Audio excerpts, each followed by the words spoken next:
India के पास बहुत potential है, इसीलिए दुनिया भर के टेक जायंट्स इंडियंस को नाराज नहीं करना चाहते। वो चाहते हैं कि इस तरह से वो काम करें कि इंडिया में उनका बिजनेस ग्रो भी हो और स्टेबल भी रह सके। इसके पीछे की वजह है हम और आप, इंडिया की ये पॉपुलेशन बहुत से मायने में इंडिया की स्ट्रेंथ भी है। अगर हम सबसे बड़े टेक जायंट की बात करें तो गूगल इंडिया में एक बार फिर से इन्वेस्ट करने जा रहा है बहुत बड़ा अमाउंट। आगे इसी के बारे में बताने वाला हूं, तो लास्ट तक देखिए वीडियो। मैं हूं अशफाक और आप देखना शुरू कर चुके हैं टेक्निकल चार्जर।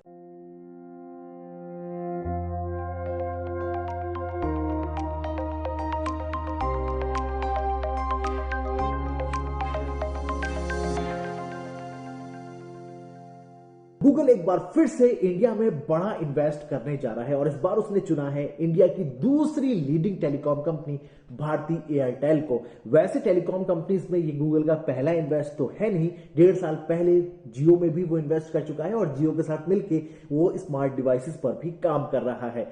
फिलहाल भारती एयरटेल का ये जो एग्रीमेंट होगा या डील होगी ये थोड़ी सी डिफरेंट होगी।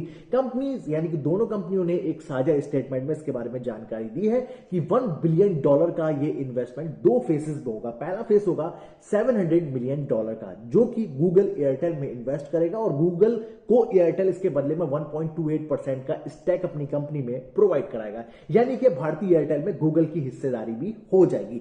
दूसरा स्टैक होगा $300 मिलियन का, जो कि आने वाले कुछ सालों में दोनों कंपनियां जो उनके साझा एग्रीमेंट हैं उस दिशा में काम करने पर यह राशि खर्च करेंगी। चलिए जानते हैं कि आखिर इस डील से आम कस्टमर को क्या फायदा होने वाला है। दरअसल दोस्तों, एक बड़े टेक जायंट का अगर इन्वेस्ट एयरटेल में आता है तो जाहिर सी बात है कि एयरटेल को मार्केट में और शेयर बाजार में दोस्तों फायदा होगा, जिसकी वजह से एयरटेल के पास फंड होगा। वो कंपनी जिस तरह से चाहे और भी ज्यादा अच्छी तरह से अपने इंफ्रास्ट्रक्चर को डेवलप करने पर खर्च कर सकती है, तो जाहिर सी बात है कि कस्टमर को भी फायदा होगा। लेकिन अगर हम वापस डील पर आते हैं कि ये जो $300 मिलियन की राशि है ये किस काम पर खर्च करने वाले हैं, तो गूगल चाहता है कि इंडिया के जो डिजिटल इकोसिस्टम है उसको और भी ज्यादा बूस्ट दी जाए, उसको डेवलप किया जाए, ताकि आने वाले सालों में इंडियंस को जिस तरह से डिजिटल इकोसिस्टम की जरूरत पड़ने वाली है, क्लाउड स्पेस चाहिए, वो सारे डेवलप हो सके। यानी कि हम ऑनलाइन जितना ज्यादा दोस्तों काम करते हैं उसके लिए क्लाउड चाहिए ताकि हमारा डेटा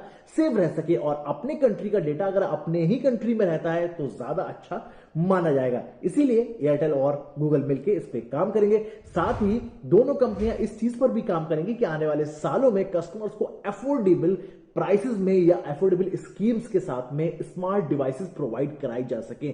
हालांकि इस बात का ध्यान रखिएगा कि ना तो एयरटेल और गूगल मिलकर किसी भी डिवाइस को मैन्युफैक्चर करेंगे, बल्कि सिर्फ कस्टमर्स को अफोर्डेबल स्कीम्स के तहत स्मार्ट डिवाइसेस जो कि एंड्रॉइड बेस होंगी प्रोवाइड कराएंगी। इसमें दोस्तों गूगल का भी फायदा ज्यादा दिखाई दे रहा है, क्योंकि गूगल नहीं चाहता कि उसका जो एंड्रॉइड ओएस है उसके बजाय कम जो कस्टमर्स हैं वो किसी दूसरे ओएस पे शिफ्ट हो जाए। तो इसीलिए मार्केट में कस्टमर्स के बीच में अपने ओएस के लिए स्पेस बनाए रखने के लिए गूगल बहुत सारी तरकीबें चल रहा है, उसमें से एक ये भी मानी जा सकती है। बाकी इस एग्रीमेंट के तहत एयरटेल और गूगल साथ मिलकर बहुत सारे सालों तक इंडिया में साथ काम करना चाहते हैं। बाकी आगे चल के क्या होगा वो आने वाले दिनों में पता चलेगा। फिलहाल आपको बता दूं कि ये डील अभी फिलहाल टेबल पे है, लेकिन इसको अप्रूवल अभी मिलना गवर्नमेंट की तरफ से या गवर्नमेंट अथॉरिटीज की तरफ से बाकी है। अगर सब कुछ ठीक ठाक होता है तो ये डील फाइनल हो जाएगी और उसके बाद दोस्तों जिस तरह से कंपनियों का विजन है वो उस पर काम करना भी शुरू कर देंगी। बाकी दोस्तों आप बताइए, इस डील के बाद क्या एयरटेल के दिन सुधरने वाले हैं या कस्टमर्स को बहुत ज्यादा फायदा होने वाला है?